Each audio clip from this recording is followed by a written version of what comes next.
Bonjour tout le monde, je suis de retour. Je fais une petite pause de tous les petits castings que j'ai à faire, tous les petits tournages, et enfin je me pose et je fais une vidéo sur Vivi et sur Ecomi. Alors déjà, je vous raconte un petit peu comment ça s'est passé pour moi quand je suis partie à Londres à la Deacon. C'était vraiment une expérience extraordinaire pour moi. Donc déjà, je vous fais le petit résumé de ça. Donc pour ma part, tout a commencé dans le bus déjà. J'y suis allée en bus, ça m'a pris 12 heures. Ça devait prendre 9 heures, mais ça a pris encore plus de temps parce que on est resté coincé très très longtemps euh, aux borders, donc à la frontière, parce que voilà, ça bouchonnait. Ensuite, on a donc loupé deux ferries. Et ce qui est bien, c'est que juste avant de rentrer dans le ferry, eh bien, je me rends compte qu'en fait, dans le bus, il y avait un membre de la Vivifam. En fait, j'étais sur mon téléphone, j'étais en train d'utiliser Vivi, bien sûr. Et juste à ce moment-là, il y a Mohamed qui passe et qui me fait «Oh, Vivi!» Je ne le connaissais pas. Donc, on a commencé à discuter. Et ça a vraiment rendu mon voyage de bien meilleure qualité grâce à lui. Donc, je le remercie beaucoup. Je sais qu'il regardera sûrement cette vidéo, donc merci à toi. Et ensuite, on est arrivé à Londres et je suis allée poser mes affaires dans une auberge de jeunesse parce que je ne voulais pas dépenser beaucoup d'argent. Et donc, lui, il a filé tout de suite à la Deacon. Moi, ça m'a pris un petit peu plus de temps. Ensuite, j'y suis allée à vélo. Parce qu'à chaque fois que je suis à Londres, j'adore prendre mon petit vélo. Enfin, je prends les Santander Bikes, ça coûte 2 pounds. Pendant 24 heures, on peut faire tout ce qu'on veut. On peut aller partout dans Londres et poser les vélos à une station bien définie. Et donc, je suis arrivée enfin sur la Deacon. Et bon, c'était un petit peu la fin de journée. Ça devait être 15 heures, 16 heures. J'ai pris un peu de temps. Et, euh, et donc, j'ai pu rencontrer un premier TAPS, Trade, avec sa fiancée super gentille. Ensuite, j'ai rencontré aussi tous les autres membres de la Vivifams et les influenceurs et tout le monde. Et on est allé s'asseoir, on a bu un coup. Euh, et je me sentais vraiment bien. C'est-à-dire que quand même, moi je trouve que dans la Vivifam, on est tous, dans la famille, on est tous euh, ouverts, voilà, sympas de prime abord en tout cas. Et donc du coup, j'avais vraiment des bonnes ondes. Et ensuite, on a fait la queue pour arriver à l'after party de la journée. Et, euh, et après, on est rentré. Et au bout de, je sais pas, ça a commencé un petit peu. Il y avait Alex. Et ensuite, eh ben, les fondateurs sont arrivés. Donc, David, Dan et Rhys. Et j'ai pu avoir des super discussions avec eux. Ils sont hyper abordables, hyper cool. Je crois qu'un des trucs les plus sympas de la soirée, vraiment, c'était vraiment adorable, c'est que David soit venu me voir et me dise tu es actrice, je sais dans quoi tu as joué. Oh, trop gentil, vraiment. Et donc j'ai dit, oh, tu peux pas savoir, c'est pas possible, vraiment, vraiment. Et donc on a discuté de ça, un peu ma carrière et tout ça. On a parlé de plein de choses. J'ai parlé en même temps à tous les trois. J'ai dit d'ailleurs que j'aimerais bien un jour avoir un NFT de Madame Goldstein, qui est mon rôle dans les Animaux Fantastiques. J'aimerais bien un jour avoir ce NFT-là. Et ils m'ont dit, oh mais oui, pas de problème, on fera un one-on-one, donc tu recevras juste le tien si tu veux. Je dis oui, mais alors ne le mettez vraiment pas en vente parce que sinon c'est Dr Profit, celui qui gagne tous les one-on-one, donc tous les drops de seulement un NFT qui va l'acheter. Et moi je pourrais pas l'avoir alors que c'est mon rôle. Mais en tout cas ils m'ont dit oui, oui, pas de souci. Donc moi, ce que je ressens, c'est que on a Harry Potter, mais bon, on sait, mais c'est toujours sympa quand on sent que quand on parle de ça, on n'a pas non, attends, ne parle pas d'Harry Potter, Dieu, bon, passons à autre chose. Non, non, ils étaient plutôt ouverts sur la question, quoi. Ce qui me fait penser que. Bon, ensuite, j'ai eu des bonnes conversations sur un peu la vie de chacun. Voilà, on a bien échangé. On a pris des petites photos ensemble, etc. Et on a dansé aussi. On a bu tous ensemble, tout ça. Et à un moment donné, ça peut-être que vous l'avez vu tourner sur Twitter, donc il y en a qui commencent à prendre la place au milieu du dance floor pour faire leur petite danse et les gens autour regardent. Donc il y a Hello Kay qui le fait, après il y a quelqu'un d'autre qui le fait, et après moi j'y vais et je fais ma petite chenille en fait. C'est quelque chose que je faisais quand je faisais de la gym quand j'étais plus jeune et je connais toujours le geste. Et donc, je le fais normal, je m'attends à rien, quoi. C'était juste pour mettre l'ambiance et tout, j'étais bien. Et là, on me donne le Vivi logo.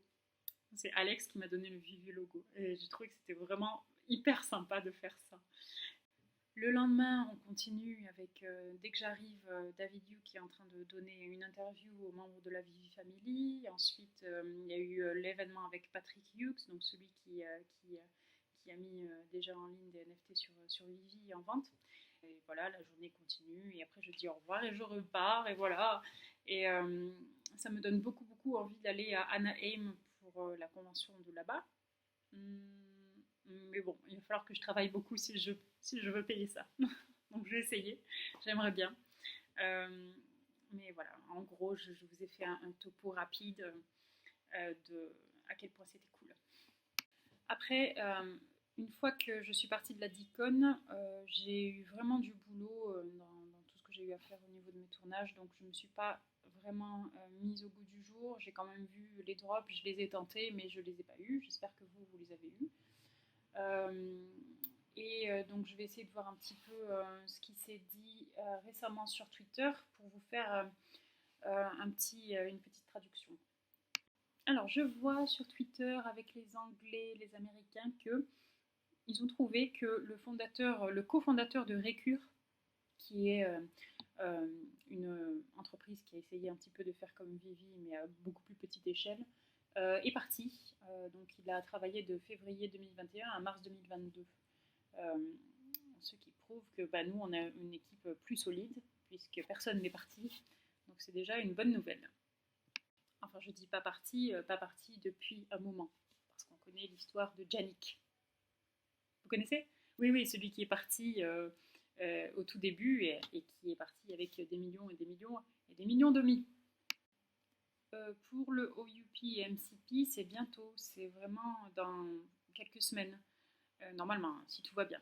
Donc je dis ça juste pour vous dire que là, je pense qu'il va y avoir un pump quand même de l'OMI normalement, parce que on va annoncer de l'utilité au token par le OUP, donc l'article qui explique en quoi l'OMI va être intéressant pour nous, pour les investisseurs.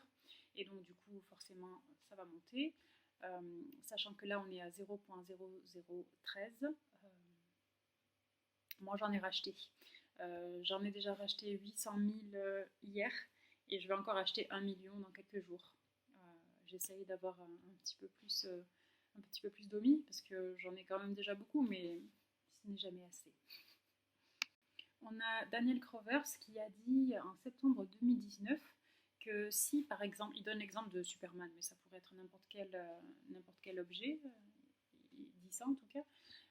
Par exemple, imaginez plus tard dans le futur, il commence à vendre des capes Superman avec une uncommon, une rare, une ultra rare, une secret rare par exemple.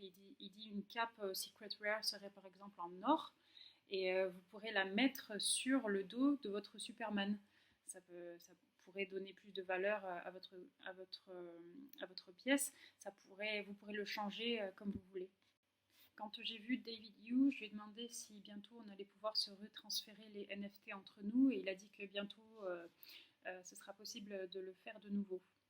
Tout à l'heure, j'ai discuté avec Toby in the World et Harvesting Frog, qui sont deux amis aussi de la Vivi Family. Je fais des vidéos avec Harvesting Frog qui est Jesse et qui est canadien, et donc Toby in the World, c'est Karim. Et Karim me demandait qu'est-ce que tu en penses toi pour les Golden Moments, pourquoi est-ce qu'ils arrêtent alors qu'ils n'ont pas tout sorti, parce que vous savez qu'il y a plus de Golden Moments que ce qu'on nous propose sur Vivi. Et est-ce que tu penses que c'est une mauvaise nouvelle ou qu'est-ce que tu en penses? Et c'est vrai qu'il y a apparemment le PDG de Disney qui dit qu'ils sont en train de préparer un métaverse pour Disney, donc bon, voilà, c'est peut-être pour ça qu'ils ont voulu arrêter de sortir les Golden Moments avec Vivi, mais c'est bien pour nous parce que ça veut dire qu'ils auront plus de valeur dans le futur.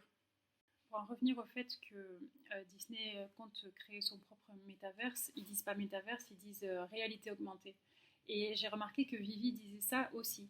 Et je pense que c'est parce que le terme métaverse fait peur à tout le monde. Moi, quand j'en parlais à la radio, tout le monde disait « Ah, mais quel cauchemar, quelle horreur, on ne veut pas de ça ». Je pense que d'ici 15 ou 20 ans, on aura fait une sorte de transition vers les métaverses et voilà. Je pense que pour le moment, on va parler pour les NFT de digital collectibles, donc les objets de collection digitaux. Et pour ce qui concerne le métaverse, on va dire réalité augmentée. Et comme je vous dis, ça va faire transition vers plus tard des mondes virtuels dans leur ensemble, mais ça prendra du temps. J'ai eu une idée de licence qui serait super intéressante.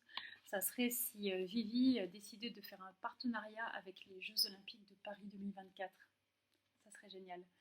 J'ai pensé aussi à Tintin, Astérix, enfin on peut toujours rêver de tout, hein. On n'a pas de nouvelles aussi du Petit Prince, mais côté francophone, il y a vraiment plein de licences avec lesquelles il pourrait travailler. Euh, donc j'ai peut-être glissé un petit mot à David Yu, comme quoi pour les Jeux Olympiques ce serait intéressant. Mais bon, voilà, c'est tout pour aujourd'hui pour l'instant. Je vais essayer de faire des vidéos assez courtes, le plus souvent possible, d'environ 10 minutes, essayer de me remettre dans le bain, de voir ce que je peux vous rapporter de ce que je trouve quand je regarde des vidéos sur Vivi et Omi et sur Twitter. Euh, Vous qui parlez peut-être pas forcément très bien anglais, c'est ça que j'ai envie de faire et vous partager mes idées bien sûr. Donc à bientôt et merci beaucoup de me regarder. N'hésitez pas à vous abonner si vous avez envie, à liker et voilà, à très vite.